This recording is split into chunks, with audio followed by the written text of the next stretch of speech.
ہم تقسیم کرنے کے بارے میں کافی حد تک تو سمجھ چکے ہیں۔ مثال کے طور پہ اگر ہمیں 8 کو 2 سے تقسیم کرنا ہو تو ہمارا کیا جواب آتا ہے؟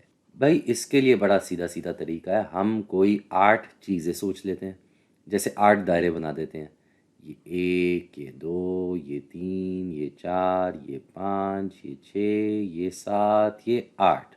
اب ہمیں تقسیم کرنے کے لیے کیا کرنا ہوگا کہ ان کو 2 کے گروپ میں تقسیم کرنا ہوگا، بانٹنا ہوگا۔ تو یہ ایک گروپ بن گیا، یہ دوسرا گروپ بن گیا، یہ تیسرا گروپ بن گیا اور یہ چوتھا گروپ بن گیا۔ تو یعنی کہ ہمارے پاس 4 گروپ بن رہے ہیں، تو 8 کو 2 سے تقسیم کیا جائے تو جواب آتا ہے 4۔ ٹھیک اسی طرح اگر ہم 8 کو 3 سے تقسیم کرنا چاہیں، 3 سے تقسیم کرنا چاہیں تو کیا جواب ہوگا؟ اب ہم پھر سے وہی کام کریں گے، ہم کوئی 8 چیزیں سوچ لیتے ہیں، 8 دائرے بنا دیتے ہیں، یہ بن گئے بھائی ہمارے 8 دائرے۔ اب ہمیں اس کو 3 کے گروپ میں بانٹنا ہے، تو یہ ایک گروپ ہو گیا، یہ دوسرا گروپ ہو گیا۔ اب یہ کیا رہ گئے؟ یہ تو 3 نہیں بن رہے، یہاں تو کچھ اور ہو گیا ہمارے ساتھ۔ یہ کیا ہے؟ یہ 2، یہ تو بچ گئے نا، 3 کا گروپ تو بن نہیں پا رہا۔ تو یہ جو 2 ہمارے پاس رہ جاتے ہیں، اس کو ہم کہتے ہیں بقایا، اس کو ہم کہتے ہیں بقایا، جو بچ جاتا ہے تقسیم کرنے کے بعد اور مزید تقسیم نہیں کیا جا سکتا۔ 2 کو آپ مزید تو 3 سے تقسیم نہیں کریں گے، تو یہ بقایا رہ گیا۔ تو اس میں ہم جواب ایسے لکھیں گے کہ 8 کو ہم نے جب 3 سے تقسیم کیا تو ہمارا جواب آیا 2 اور بقایا بھی بچا 2۔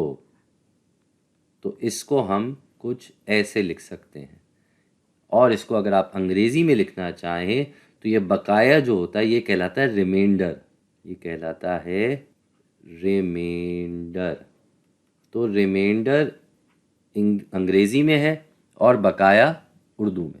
تو اس کو اگر آپ کو حساب میں جواب لکھنا ہو تو آپ کچھ ایسے لکھیں گے، 2 مطلب 2 اور یہ ریمائنڈر کا آر اور یہ 2 پھر سے 2۔ تو اس طریقے سے آپ یہ جواب لکھ سکتے ہیں۔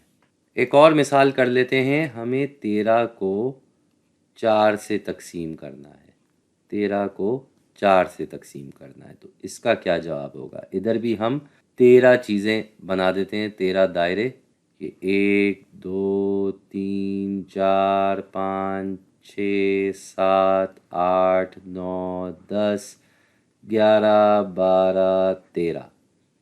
ٹھیک ہے جی، اب ہمیں اس کو 4 کے گروپ میں بانٹنا ہے، یہ ایک گروپ ہو گیا، یہ دوسرا گروپ ہو گیا اور یہ تیسرا گروپ ہو گیا 4 کا۔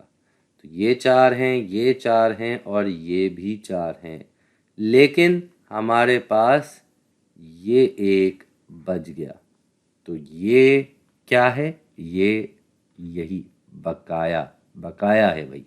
تو اس کا جواب ہم کیسے لکھیں گے؟ اس کا جواب ہو جائے گا، اس کو ہم سوال کو الگ سے 2 بار لکھ لیتے ہیں، یہاں بھی لکھ لیتے ہیں تاکہ آسانی ہو جائے۔ 13 کو اگر ہم 4 سے تقسیم کرتے ہیں تو ہمارا جواب آتا ہے 3 اور 1، یعنی کہ 3 بار جاتا ہے اور 1 جو ہے وہ ہمارا بقایا ہے، یہ ہمارا بقایا ہے۔